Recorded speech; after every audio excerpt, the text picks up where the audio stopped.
Hey everyone, and welcome to This Explainer.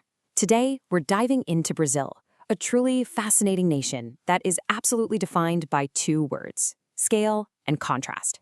Whether we're talking about its staggering geography, its incredibly vibrant culture, or its massive economy, Brazil just operates on a level of magnitude that very few other countries can even match. Yet, alongside all that sheer size, it's also a nation navigating some pretty deep internal contrasts. So, how does a country this massive actually function? Well, let's unpack the forces that shape this South American giant. Here is our roadmap for today. We'll start with the giant of South America, trace its complex historical journey, explore its people, culture, and identity, examine the economic powerhouse, and then wrap things up with modern politics and challenges. All right, let's jump into Section 1, the giant of South America. To kick things off, I want to pose a quick geographic riddle to you. What country borders almost an entire continent? Seriously, think about it. When you look at a map of South America, there is one nation's footprint that just absolutely dominates the entire landscape. The answer, of course, is Brazil. I mean, it encompasses roughly half of the entire South American landmass. It shares a border with every single South American nation, well, except for two, Ecuador and Chile. That's 9 different international borders. And on top of all that, its eastern edge is defined by this massive coastline stretching 7,491 kilometers right along the Atlantic Ocean. Geographically speaking, Brazil is the undisputed anchor of the continent. To put a number on that kind of scale, Brazil's total area is over 8.5 million square kilometers. That makes it the 5th largest nation in the entire world by area. It is so vast that it actually spans 4 different time zones. And here's a fun fact, it's the only country in the world that has both the equator and the Tropic of Capricorn running right through it.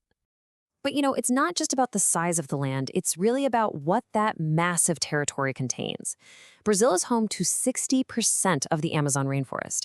Because of that, scientists actually estimate that roughly 1/10 of all species in the entire world live within Brazil's borders.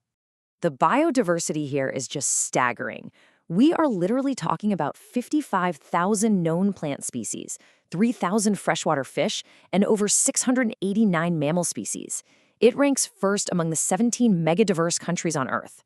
However, and this is crucial, this unmatched natural wealth is currently facing some severe modern threats. As our sources point out, environmental degradation through deforestation and historic droughts, like the incredibly severe ones we saw in 2024, pose really urgent challenges. And that's not just a problem for Brazil. That's a huge deal for global climate stability and biodiversity as a whole. Moving on to Section 2, a complex historical journey. Let's actually start with the name itself. Did you know the word Brazil comes from a tree? It's true. When early Portuguese explorers arrived, they found an absolute abundance of a tree called pau-brasil, or Brazil wood. This timber produced a really deep red dye that was incredibly valuable to the European textile industry back then.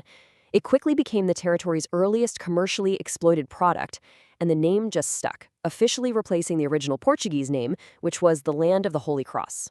Now that early exploitation kicked off centuries of profound change. Long before 1500, diverse indigenous populations lived there, numbering in the millions. Then came the Portuguese, bringing centuries of colonization and, tragically, the massive importation of enslaved Africans. But history took a unique turn here. Unlike its neighbors, when Brazil declared independence in 1822, it actually became an empire under Dom Pedro I.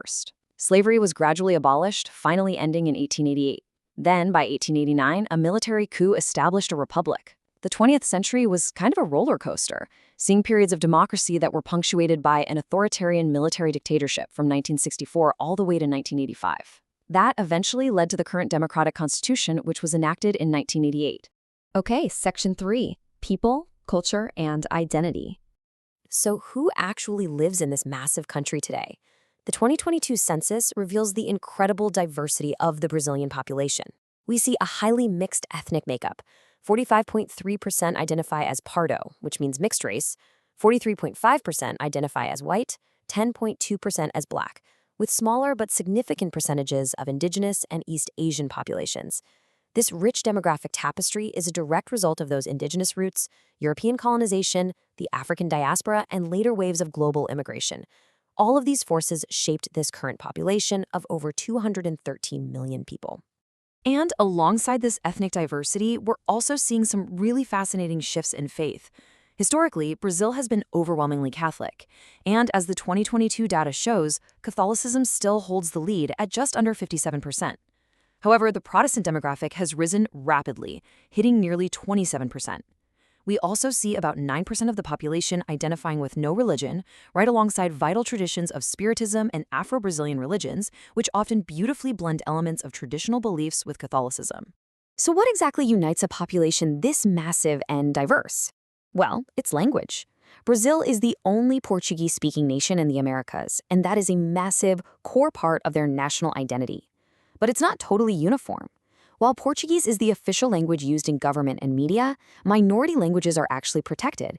In fact, in places like the municipality of São Gabriel da Cachoeira, indigenous languages like Nhangatu and Baniwa have actually been granted co-official status right alongside Portuguese. It's a great way of preserving the nation's really deep linguistic heritage. Section 4. An economic powerhouse. Now, on a macroeconomic level, Brazil is literally an absolute titan. It's an upper-middle-income economy that ranks in the top 10 globally by nominal GDP. It is for sure the economic center of gravity in South America. Yet, balancing this immense wealth generation is a profound ongoing struggle with endemic income inequality. This is reflected in a high Gini index of 50.3. Roughly 1/5 of the population lives in poverty. So the wealth is vast, no doubt, but the distribution remains highly uneven. And when we look at exactly where that wealth comes from, agriculture is just a towering pillar. Think about your morning cup of coffee, for instance. There's a very high chance it came from Brazil because they've been the world's largest producer for 150 years. No joke. They are also #1 globally in sugarcane and soy and are one of the top 5 global producers of chicken meat. It is an undisputed agricultural superpower, heavily reliant on its vast land resources. Finally, Section 5. Modern politics and challenges. As we mentioned, Brazil's 1988 constitution defines it as a democratic federal republic. It's made up of 26 states and a federal district. The political system there is highly dynamic. They have a multi-party system with around 30 registered political parties. That means congressional representation is extremely diverse. What's especially notable here is that voting isn't just encouraged, it is actually compulsory for literate citizens between the ages of 18 and 70. That drives massive voter participation. Now, recently, this democratic system has navigated some pretty significant transitions. In the 2018 elections, conservative candidate Jair Bolsonaro was elected president.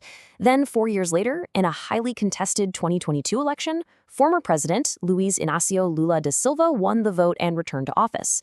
Following that transition, on January 8, 2023, just a week after the inauguration, the capital city of Brasilia saw severe political unrest as mobs attacked federal government buildings.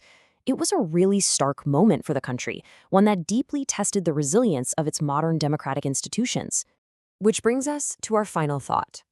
As we've seen throughout this explainer, Brazil is a country of just immense power and potential, but it's also one facing profound complexities. So I want to leave you with this question to reflect on. As the world's 5th largest nation moves deeper into the 21st century, how will Brazil balance its rapid economic development and agricultural dominance with the urgent global need to protect its unmatched biodiversity? Because the answer to that question won't just shape the future of Brazil, it will shape the future of our entire planet. Thank you so much for joining me for this explainer. Keep learning, and I'll catch you next time.